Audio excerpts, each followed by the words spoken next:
మీకో విషయం చెప్పాలి. తెలిసిందే, కానీ ఎందుకో పెద్దగా పట్టించుకోని విషయం. మనం సంక్రాంతి అంటాం, పొంగల్ అంటాం, బీహు అంటాం, లోరీ అంటాం, ఉత్తరాయణం అంటాం, మకర జ్యోతికి మ్రొక్కుతాం. ఎటు నుండి ఎటు కొలిసిన దాదాపు 2000 మైళ్ళ దూరం ఉన్న దేశం మనది. దాదాపు ఎక్కువ తక్కువలు చూసుకుని దాదాపు చిన్న పెద్ద 400 పైగా భాషలు. మన తినే తిళ్ళు వేరు, పద్ధతులు వేరు, బట్టలు వేరు, భాషలు వేరు.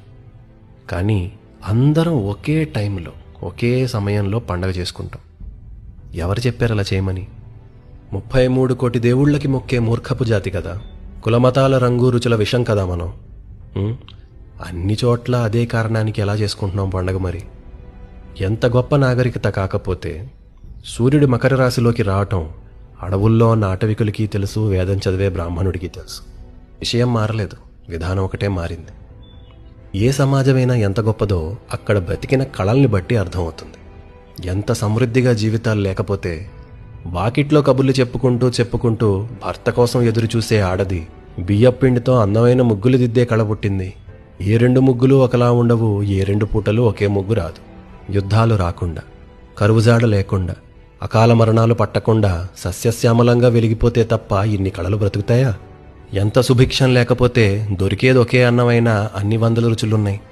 అరచేతికి అన్నం వంటకపోతే లక్ష్మింటికి రాదంటూ తింటం వస్తేనే పెట్టటం వస్తుందిరా అని చెప్పే సిరులు పొంగిన జీవగడ్డ.